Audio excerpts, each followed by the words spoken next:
Josh, would you mind running downstairs and seeing if Evan is in his office? He's not. Oh, he's not? Okay. Nope. Thank you. I'm Walking saying you right. We just missed it. Speak of. Yes. Yeah, I do.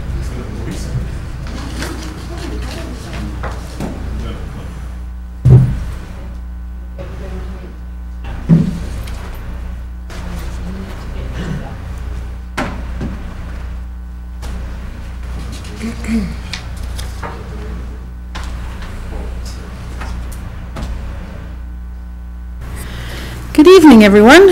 We'll open the meeting, and roll call shows everyone but Clint Relia is present. And moving on to agenda review, I would like to get a motion to add an Order 17137, order confirming the contract of Robert St. Louis as fire chief. So moved. Second. All right. Any discussion? Nope. All those in favor?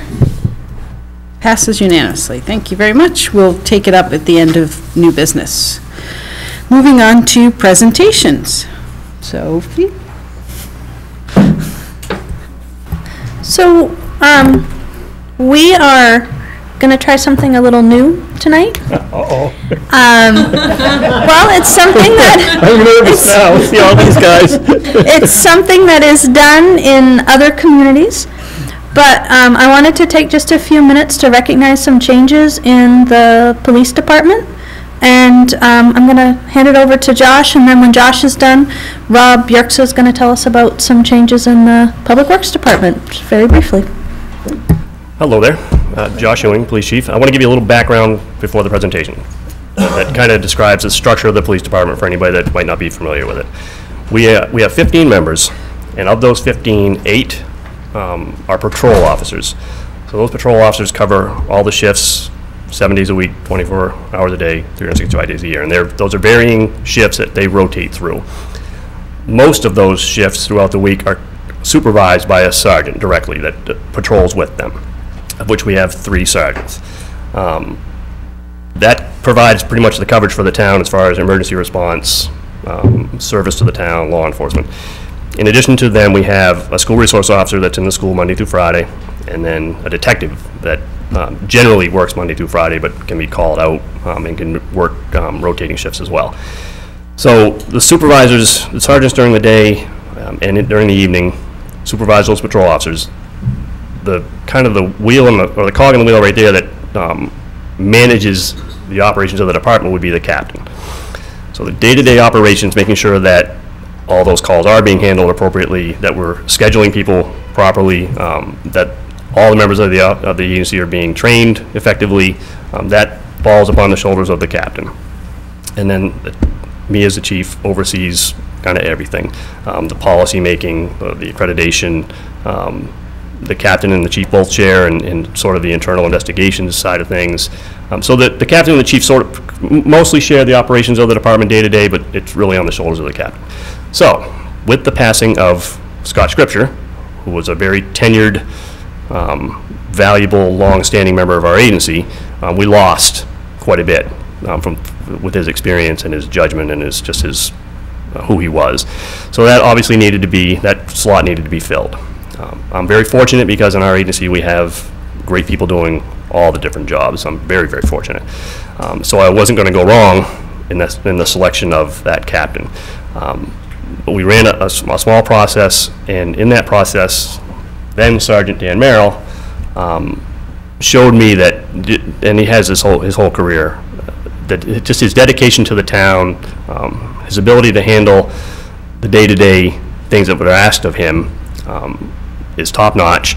He's handled many a scene, the more intense scenes that take place for the town, the larger emergencies, he's handled all of those very well. So he just had the big picture for me, understanding the philosophy of what we're trying to do in this town, as well as his ability to be a good police officer and manage the day-to-day operations. So Dan Merrill was promoted to captain 3 weeks ago.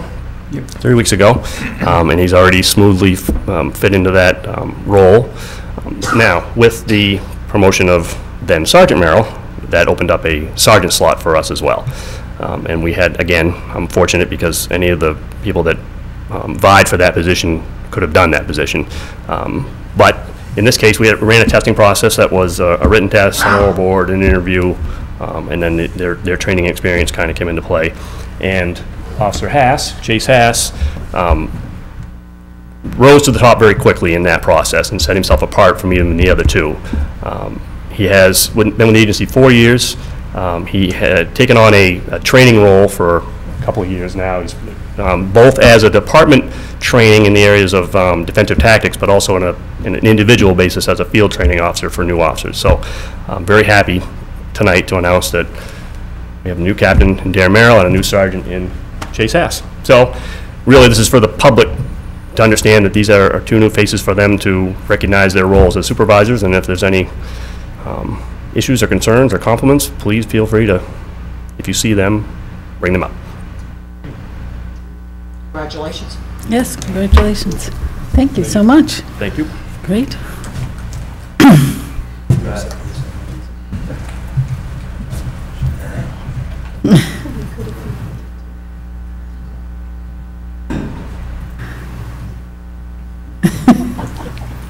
Thank you for coming. That was great.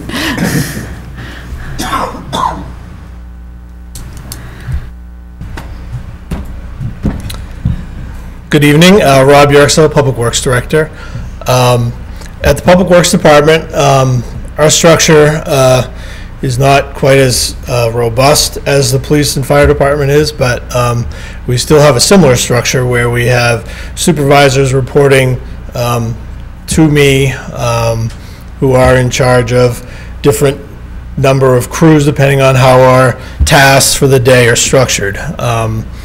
We have had a little bit of turnover in the last few years, and most recently our foreman, who is immediately below me in the chain of command, has retired. So effective July 7th, Ken Blarian retired after 39 years of service to the town of Orono. So a little while ago we had a little get-together to celebrate his career and wish him luck in his next step in life. And so he will certainly, you don't lose somebody who's been with the department for 39 years without feeling the effects of that, and he will certainly be missed, although he promises to come back and visit from time to time. So that generated the need for a new foreman in our department. And like Josh, we had several candidates in the department who have been with the department for a long time and have done a fantastic job for us, regardless of whether it would be winter maintenance, summers, working in the cemeteries. All these gentlemen have a lot of experience with almost everything, well, everything that we do at Public Works. But one rose above the rest, and that was Mike Smart. Some of you may know him from other events and things like that you've seen. He's been with the department, I think about 13 or 14 years. I'm not exactly sure what the number is there, but he has assumed that role. The role has changed a bit. It will change a bit, obviously suiting to his strong points, as well as some changes that I wanted to make in the department. Probably the primary thing that you'll notice, that you'll see him at the cemetery quite often, and he has been assigned direct supervision of the cemetery, and as we transition into pretty much throughout this season, you'll see him there a lot, and we'd like to bring some other people to get them involved with operations at the cemetery too, to allow him to kind of break away from that a little bit. But for now, he's done a fantastic job up there, and we're excited to have him move into that foreman's role for us. He will be the primary contact in the wintertime for the police department to dispatch crews, and that's one thing we talked about during the budget period, that we'll be switching to a shifted response to winter storms, which generates the need to have some secondary structure for leadership for each of the 2 shifts, however it ends up getting structured, so that I'm not tied to a plow truck, and neither is Mike, but we'll still be there, but we'll have leaders that will be essentially the primary contact for whoever, whether it be Mike or I, that's working the day during the storm. And those 2 people are Scott Ouellette and Greg Daigle. Greg's been with the department, I want to say 15 plus years now, and Scott's been with us about 10 or 12 too. Again, both 2 very qualified people that have shown their dedication to the town and to the Public Works Department, and are very skilled at the same time. So we're moving them up into what we're calling lead positions. So they'll be having people, it's asking a little bit more of them in terms of essentially putting them in charge of people, giving them tasks that allow them to have a little bit of their own work at the same time, still reporting up through Mike and I. We're excited to move forward with this new structure, and it's really all kind of predicated on our response to winter maintenance, and doing that effectively and providing quality service during that time. Thank you very much, Rob. Thank you. And thank you. Go ahead. May I? Yes, you may. I'd just like to say it's really nice to see opportunities for advancement for our employees, and I'm really pleased to see that we were able to find people in-house to take on these new responsibilities, both in the fire department, and the police department rather, and in Public Works. Anyone else have any? No? Thank you again. It was great to hear of all that. We will move on to approval of minutes of June 12th and June 26th, 2017. I'll take a motion. So moved. Second. All right, Nancy's been working hard here. Any corrections, comments, issues? All right, hearing none, I'll take a vote. All those in favor of passage of the minutes? Passes unanimously. Moving on to public hearings. Public hearing A, to consider a vitulers license for Big Shoe Inc., doing business as Subway, 10 Stillwater Avenue. Hospi Food Service Inc., doing business as Subway, 53 Main Street. And Cam Rep Inc., doing business as Spotlight Cinemas, 6 Stillwater Avenue. Good evening. Hey, Bill. Bill Murphy, Code Officer. All the inspections have been performed, and they passed, and all fees and associated taxes have been paid. So staff recommends approval. Great, thank you very much. Anyone wish to comment for or against the issuing of the license? Hearing none, I will close the public hearing. Thanks, Bill. Moving on to public hearing B, to consider ordinance amendments to the Town of Orono Ordinances, Chapter 18, Land Use, Section 18-31, Definitions, and Section 18-106E, Schedule of Uses, Section 18-24-5D, the keeping of barnyard animals in the C1 district west of I-95 only. Yeah. Thank you. Evan Rickert, Town Planner. This is coming to you as a recommendation from the Planning Board following your referral of the matter to the Planning Board for a recommendation.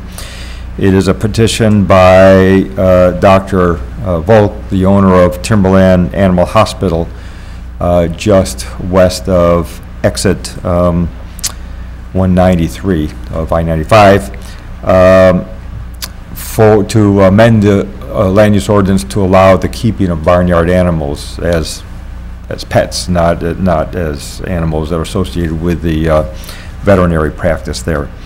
Dr. Volk met with the Community Development Committee of the Council several weeks ago, explained what he wanted, explained that that area west of I-95 is unserved by water and sewer is essentially very much like the adjacent forestry and agriculture and low-density residential districts.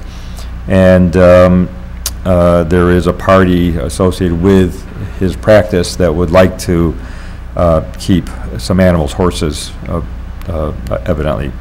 That's not allowed in a commercial 1 district.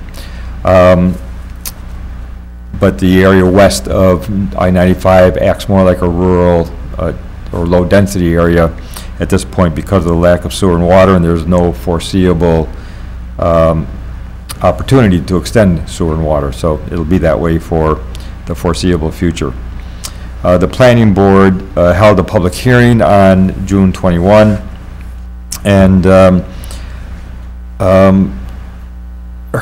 did hear a concern from a nearby property owner within the commercial 1 district who's invested in land out there and is concerned that the presence of barnyard animals, at least in large numbers, might be discouraging to some commercial uses that might be particularly sensitive to that if those animals were poorly managed, such as restaurants or hotels.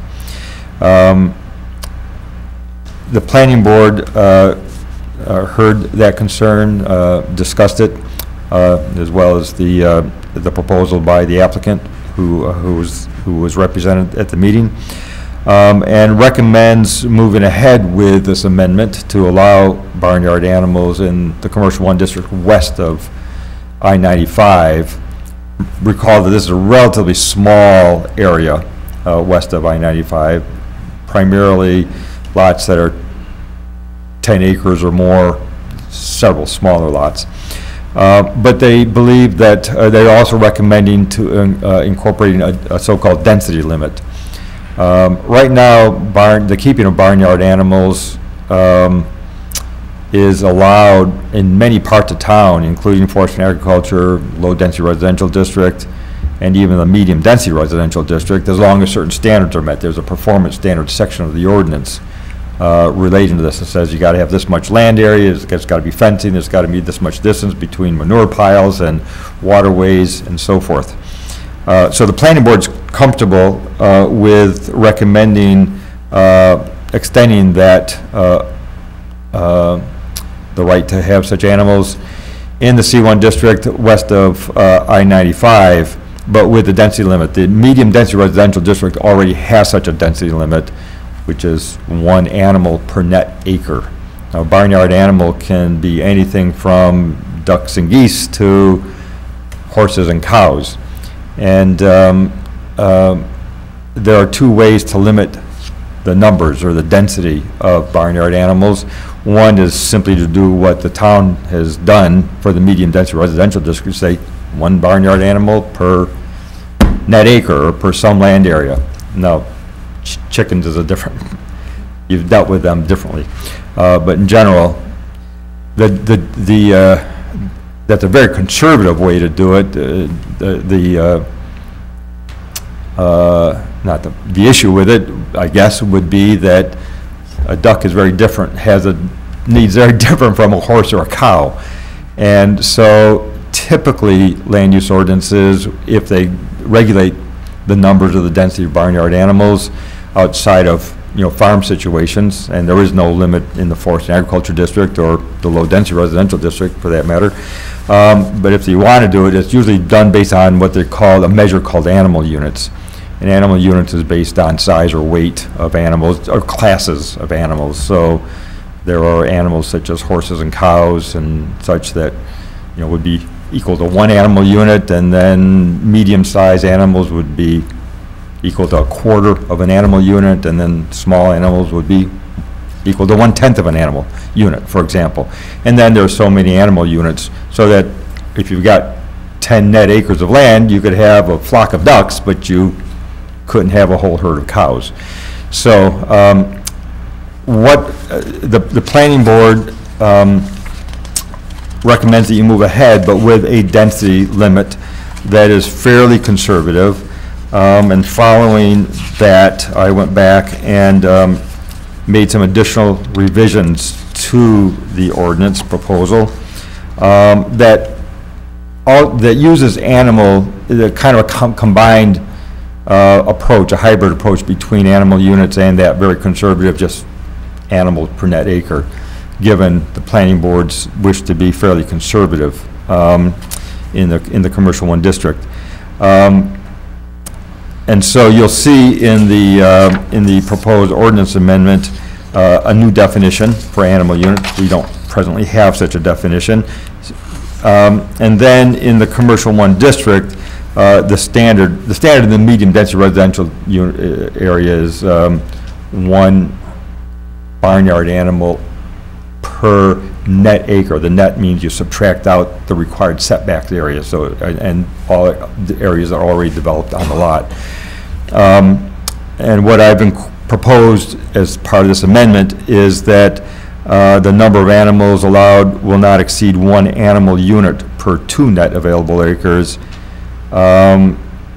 provided that the total number, regardless of the number of animal units they represent, shall not exceed 1 animal per net available acre. So, for example, you could have 5 if you had 10 net acres, which a number of those properties do, you could have 5 horses, and that would use up, and that's fewer than 10 animals, and so meets the animal per net acre limit, and it fits within the 1 animal per 2, 1 animal unit per 2 acres. Or you could have 3 horses and 6 goats. That would, you know, there'd be combinations, but the idea is that you've sized the capacity of the land to some extent to what the demands of the animals are in terms of feeding area and care area and so forth. So that's the proposal. You have not had a chance to review this in committee, so I assume you may want to do that.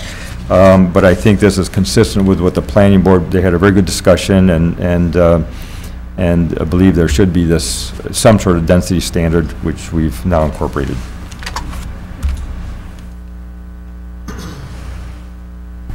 Was there any discussion in terms of the amount of land that would be required? For example, when I bought my piece of land that I have in Eddington, it's only a little over 2 acres. Woman across the street used to border her cows on that property in the summertime. She had quite a good sized herd of cows. And they were herd of cows, and they were quite content on that little bit of acreage. Yeah, I think what was in the amendment that you referred to the planning board was you had to have 5 acres minimum, as we do in the MDR district. You don't have that limit in F&A or LDR. And that's simply, it's not because you can't have cows on a couple of acres and be able to properly care for them. It's an attempt to forestall or avoid any future conflicts in land uses that may come about. It's simply a philosophy of lower density in places that's really zoned for more intense development and development that there might be some conflict in use. But that would be a judgment that you could make. You could, limit that. You could decrease that minimum size. Would this be somewhat like a contract zone for this particular piece of land, or would it just be No, it'd be anybody in the C1 district west of I-95 that could meet the standards. They have at least 5 acres, net acres. They can meet the setback requirements. There's a 50-foot setback requirement from your property line. It's got to be fenced in the area where you're keeping the animals. And you've got to have a distance between, managed manure areas and waterways. Those are all, you're all set up to do that already in the performance standards section of the ordinance. Looks like it's about 6 parcels, roughly. That would have that size capability. Yeah, that's about right. I think Sam had a question. Well, I'm just interested in, Evan, I know we're going to discuss this in committee, but I might forget by then. Okay. Help me understand a little bit the reason for a difference in the density for this proposed area versus medium density. The planning board discussed that.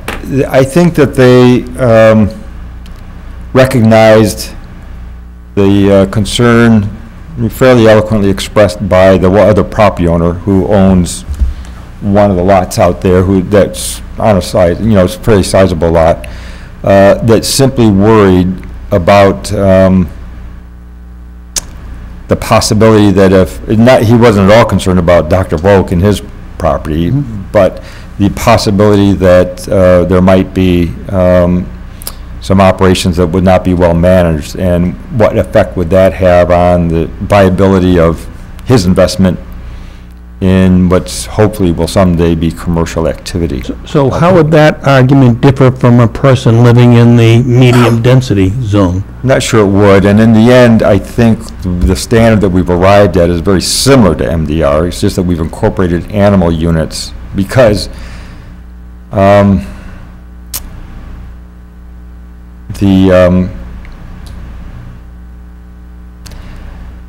under animal units, you could have multiple, Right. you could have 10 ducks or Right. 20 ducks or something within an area, a relatively small area. But it doesn't really, it's not really very different, Tom. It's a judgment by the planning board, and it's not hard science. It's just a judgment call that they felt it should be at least as conservative, maybe more conservative was their recommendation. So I'm honoring their recommendation, but it's a recommendation to you, and everybody knows that you folks are the final arbiters of this. Good. Thank you. Isn't one of the limitations and I thought it was in the MDR, was that the animals had to be under 20 pounds? No, but there was a standard in that section that says you can keep, the various standards in the performance standard section does not apply to the keeping of one or two quote-unquote small animals which are defined as under 20 pounds. Sam, did you want to? Okay. I was checking with Sam. I didn't know if he had. When we discussed this originally in committee, I had questions about why all the language hadn't been carried over, in particular this about emphasizing no adverse effect on adjoining properties. And it seems common sense to me that would be added in whether you're right next door or a ways away. We should encourage people to be conscientious neighbors. So I'm in favor of that. I do have a question, just for clarity's sake, because the reason that this came to council in the first place was Dr. Volk's specific interest in a specific buyer. And animal unit, by the way, is a very disturbing term, or a really cool band name. But, so I'm just sort of wondering if, not that we should be doing any boutique ordinances of any kind, but does this address the concern that was originally brought to council? My concern here are we going to be very conservative and change this ordinance in a way that then kind of negates the whole reason that this was brought to council in the first place? Or is the density issue in line with the proposed buyer? I believe it's in line with what the parties of interest were expressing. Okay. I think it would allow them to do what they wanted to do. All right. I can absolutely double check that. I assume this will come back to you in committee, and I can double check that. I would like to beforehand. know for sure, because it seems we shouldn't go out of our way to change. I did have a conversation with one of the parties of interest just to understand what they were, specifically what they were hoping to do. And it's really a few horses and maybe a couple of other sort of middle-sized animals for other purposes. Sophie? So, just to make sure everybody understands the process here, this is a public hearing. We will put this on an agenda for comp plan implementation when Evan will be joining us later on this month. I can't remember the date, it's on the calendar. July 27th. It's July 27th. And at that point, if council in general likes the setup and doesn't stray too far from the language that was presented at the public hearing, it would come back to a council meeting for adoption. If council in committee decided you really wanted to change it up a lot, then it would come back for public hearing to give the public an opportunity to see the new version, and then it would wait another month. It's a land use ordinance, so we cannot have a public hearing and adopt it the same night. Great. Makes sense. So I will ask the public if there's anyone that wishes to speak on this matter. Nope. All right, I will close public hearing B and move on to acknowledgements by council members. We'll start down with Megan. Yes. So in the month since our last regular council meeting, I read in the paper that 2 kids from Orono, and I want to get their names right, Caitlin and Connor Moykins, and a third from Old Town, Mikhail Prostatin, have qualified for an international martial arts competition. All 3 youngsters take Taekwondo together, I believe, at the Old Town Orono YMCA. And I just think that it's great that regionally we have access to such a variety of really wonderful programming for kids. And so good luck to Caitlin, Connor, and Mikhail in Mexico this winter. We will be rooting for you. Great, thanks. Judy? No. Yeah. Tom? God bless me. I just wanted to add my congratulations to all the new appointees and say that we had a nice 4th of July and I spent some down at the Stillwater River, and a lot more people seem to be using it these days. Great. Tom? And I'd like to acknowledge the passing of Jean DeVoe, a lifelong Orono resident who passed away recently. A very nice lady. That's it. That's it. Sam? A couple things. Arts-a-Palooza happened, the arts festival here in town back on, I think, the 17th. And it's just so great to see our town really come alive that day. That's just Orono, just in our greater community. I think it's fantastic. And it's great to see the arts so thriving here, even though it's sometimes not quite so blatant sometimes. And also, this is just kind of, congratulations also to the advancements of Captain Marilyn and Sergeant Hayes? Haas, thank you. I wrote it down and I couldn't remember how to pronounce it. But also, Rob was talking earlier about a promotion. Someone's going to be working in the cemetery. Now, I don't have any reason really to go into the cemetery, but I keep hearing about it all the time. And I drove through it the other day, and it is just a stunning, beautiful place. Incredibly serene, just absolutely beautiful. I'm not saying anyone needs to go there, but it's just there's a lot of great stuff in this town that maybe we haven't quite seen yet. So get out there.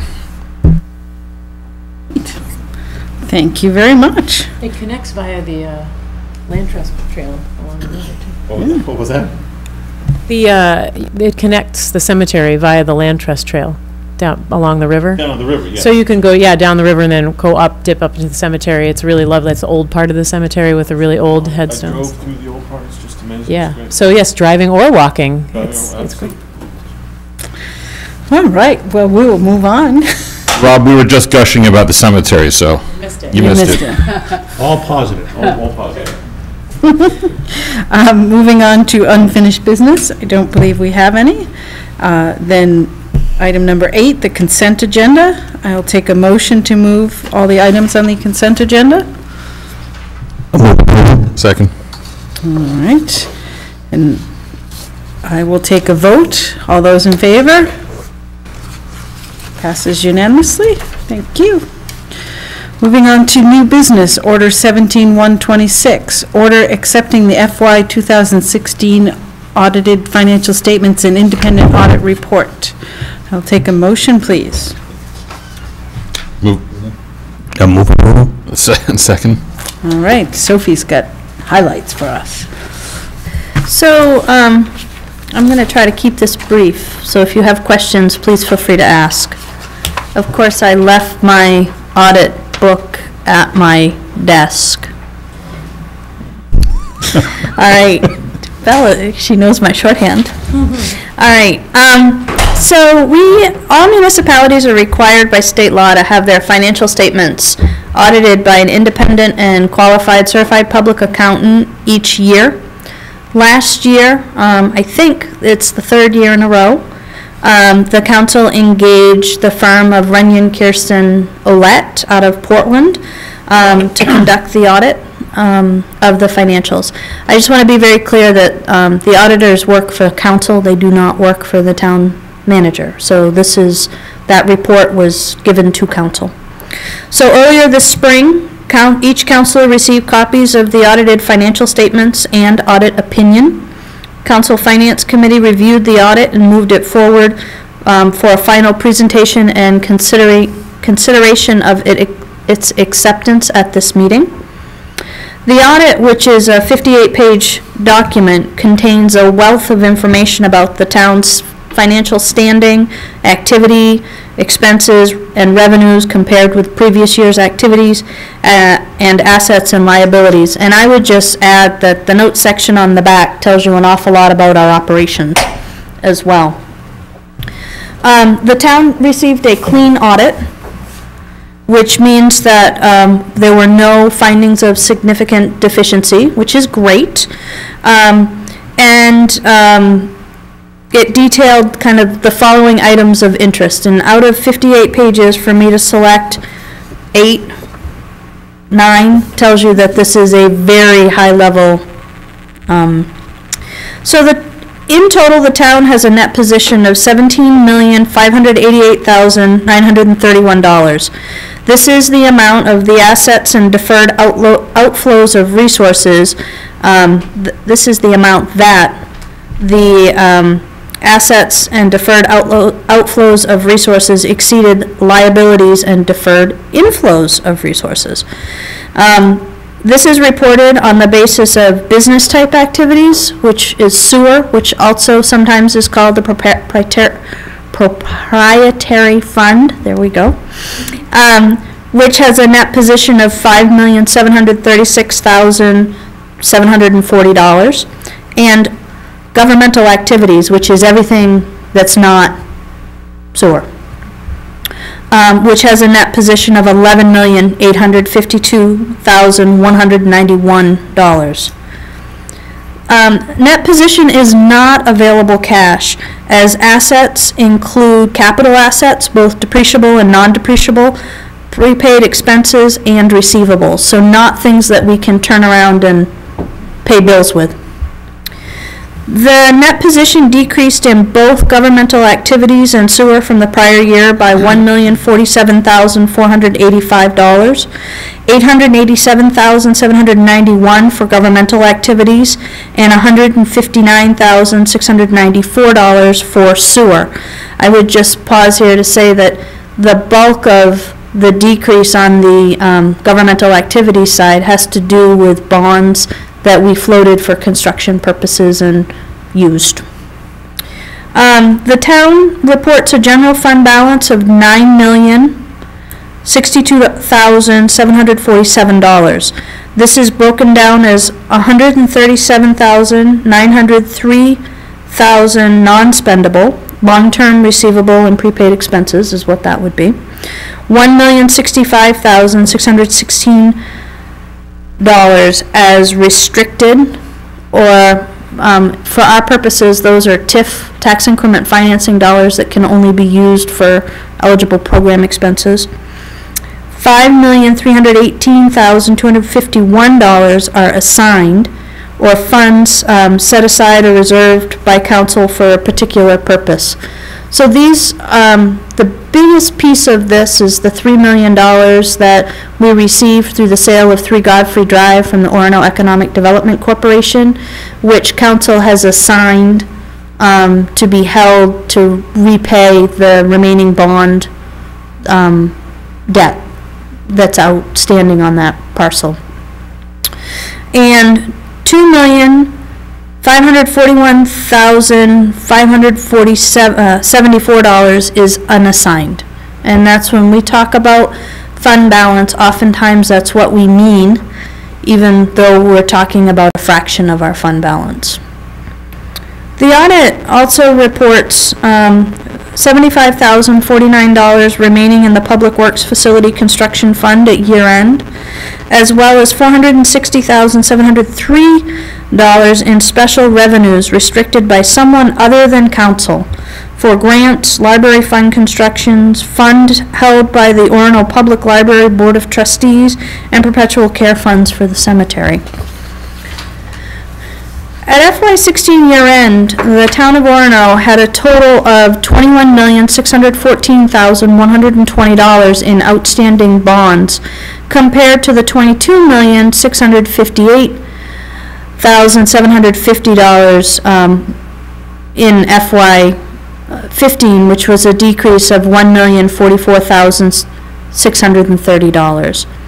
This is comprised of governmental bonds of $13,329,120 and business type or sewer bonds of $8,285,000. This represents 5% of the town's assessed valuation, which is below the statutory debt limitation of $63,007,500 or 15% of state assessed valuation in total, and $503,750 or 7.5% for the sewer fund.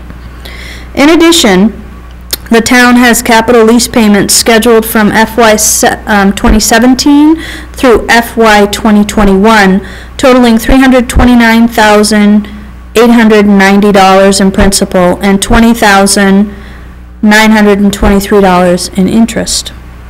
In total, the town collected $74,076 less in general fund revenue that it budgeted to receive in FY16 and spent $600,721 less than it appropriated. Council then moved some of that $600,000 forward last year because we had not yet expended funds for capital road projects that got moved into the next fiscal year.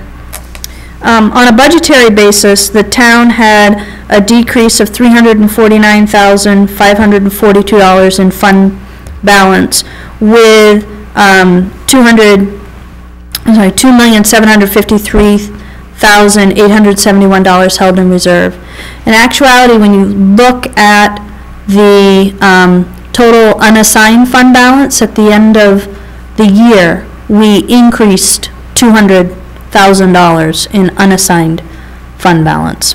So you take your increases in some areas and your decreases in other areas, and that's where you got your decrease overall. At FY16 year end, the town held deposits totaling $11,902,253, with 100% covered either by FDIC or securities pledged on behalf of the town by respective banking institutions.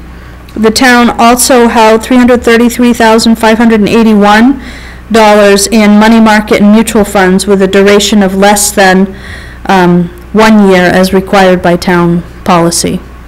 We later changed that policy, but for last year it was 1 year.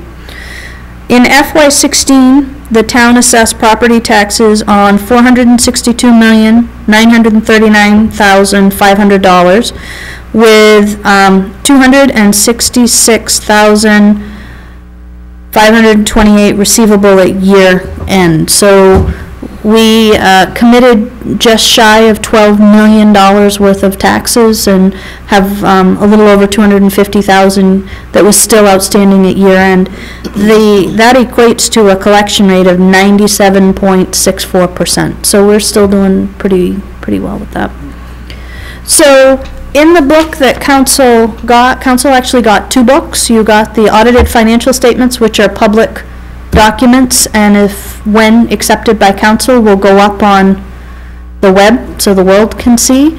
You also got a smaller book that talked about what the audit process was and what GASB was, what the standards in GASB were for the town to meet. As part of that, the council also has asked the auditors on an annual basis to provide guidance that for items that do not meet the level of a significant deficiency, that do not mean that we don't have a clean audit, but rather are saying, here are some things that you might want to work on. And this year we had 3 comments, and one was about the way the budget the new chart of accounts got rolled into trio for FY16. We have trained staff. We are trying to correct it because by the time we finished the audit for 16, we had already rolled 17 in as well. So right now we're working to try to correct it. 18, however, has a brand new chart of accounts that is taking up lots of my time to roll in the budget, but we're getting there. So that we are addressing. The second item was in previous years, we have given the auditor our list of capital assets piecemeal, and GASB has tightened that up a bit, and we are supposed to keep our own general fixed asset spreadsheet, which we have now. We set up when the auditor was here, we set up a process, so tonight after everybody buys all the things they're going to buy, they have to fill out forms and make sure that we update the general fixed asset listing. So in Orono, council by policy set many, many years ago that a general fixed asset is anything over $5,000 in value in 5 years of life. So, and we do rely on the auditor to assist us with depreciation for that, but so that is well underway. And the last item was just a comment, and I think it was more of a, hey, you just make sure you're aware that the uniform guidance, which is they're the rules around how you spend federal funds, were changing. And they've already been adopted to tighten up how you can spend federal funds. And there was a grace period through the end of through June 30, 2017. And the note was saying, make sure you need to make changes to your purchasing policy to reflect this. And we spent time learning about the uniform guidance. What we learned is we're probably more stringent in some places than what the federal government requires us to be, but we're not using the right language to check the box. So we have things drafted now. You'll see that language in your internal controls manual review. We learned from the auditor when they were here in May, though, that, or June, that the uniform guidance grace period has been extended for another year. So that will give you time to learn all about it. So that's what I know. I can answer any questions. I wanted to try to keep it high level so people could do what they wanted. Go right ahead, Tom. So the only question I have, I know there were a lot of complications this year in preparing for the audit. Do we have a tentative time schedule as we look forward? And I wonder if you could share that with us. Yep. So right now, we're ending the year much differently this year than we did last year. Last year, one of the things that really complicated for us is people tried to run out of 2 books, and you can't touch cash in a previous year. So this year, I've set it up so that we're using a payable process and running out of the 18 books and adjusting the 17 books. I ran that by the auditor to make sure I was doing it right. The other thing that we've done is last year we were going through the transition in the finance director just at year end. He left in August. And so there was a lot of thinking we had things ready for the auditor that we really just didn't have. So the auditor is going to be here in September. I think it's the week of September 25th, I want to say. It's on my calendar. Right now, we are closing out books. We are reconciling, we're running reports, we're creating folders of information so that when the auditor gets here, they will have everything they need. So that's the goal. He's given me a checklist of the things that they need us to pull. So we're working on that, but at the same time, I'm trying very hard not to fall behind Tom, which is why we're moving so fast. We've had some issues rolling in the 18 budget and the new chart of accounts, but we don't want to create a mountain as we stop. Not to pin you down to a specific time, but if all went well, when do you think we might see the audit for 2017?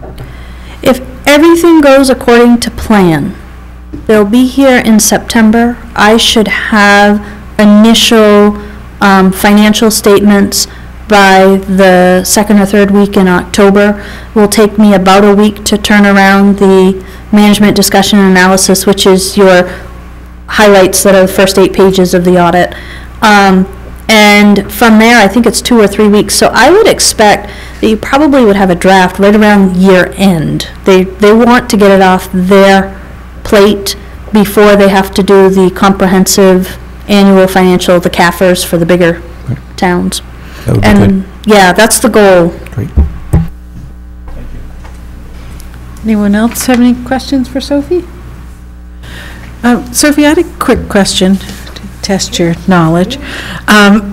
In your bullet point talking about that we've used, I forget what it's called, the bond, how much we can use in bond value. Do we have to include the RSU bonds in that calculation? They're now considered completely separate? The way it has been explained to me is that the total town means all town and sewer, not town, sewer, and school. But I will admit, that was a question just asked on the surface to the auditor. I've not detailed into the RSU documents. I remember a conversation that they had been kind of floating an idea of a bond, so I was wondering how that would affect us. Since they have fiscal autonomy, it would make sense that their debt wouldn't count in the municipal debt. Great. Anyone else? All right, hearing none, I will thank you very much, Sophie. I will take a vote on Order 17-126. All those in favor of the audit? Passing the audit? Accepting the audit? Passes unanimously. Order 17-127, order accepting a Maine DEP grant in the amount of $42,209.82 for the Route 2 culvert project. Take a motion, please. Move approval. Second. All right. Rob's doing this one. Yeah, so Rob Yerksel, Public Works Director. In the area south of Kelly Road on Route 2, in the area of 428 Main Street, about 2 years ago we identified what we can tell is about 100-year-old culvert that's beginning to fail. It's a concrete box culvert that the best, and like I said, the best records we can find through DOT's research was that this culvert, at least sections of it, are still original from somewhere in the early 1900s. The culvert has been extended over time as probably as they built the road up, they had to extend the slopes. But the failing concrete has created some pretty significant issues with erosion of the slopes in that area. That's really what kind of caught our eye initially. There's several significant utilities located in the road as well as aerially in that area. There are 2 gas mains and 2 or 3 different types of power and telecom going through this corridor. So failure of the road, while Route 2 is a redundant road, so that means there's more than one way to get to the same place. It still is an important utility corridor, but also it's the most direct route to the town of Veazey, who we do a lot of support both back and forth with public safety vehicles, and so failure of the road would be a pretty significant issue. Working with DOT and the Bangor Area Comprehensive Transportation System, we were able to get the project funded. It's about a $600,000 project because of because the utility part of it really makes things complicated, but it's almost 40 feet deep as well. So this is going to be a situation where we'll have to somehow shore the road up, dig all the way down, remove that old culvert, and replace it. Now, further complicating this situation is that this is a small tributary that runs through this area here and ultimately into the Penobscot River. So it has potential to be salmon breeding, those types of things, so you can't simply close it off. So there's a number of issues with how we manage the actual process of the construction that will be complicating as well. Not to mention, we'll be working 40 feet below the surface of the road. So I was able to work with Bax and the DOT to achieve a 1/3, 1/3, 1/3 agreement, so that the state would pay approximately $185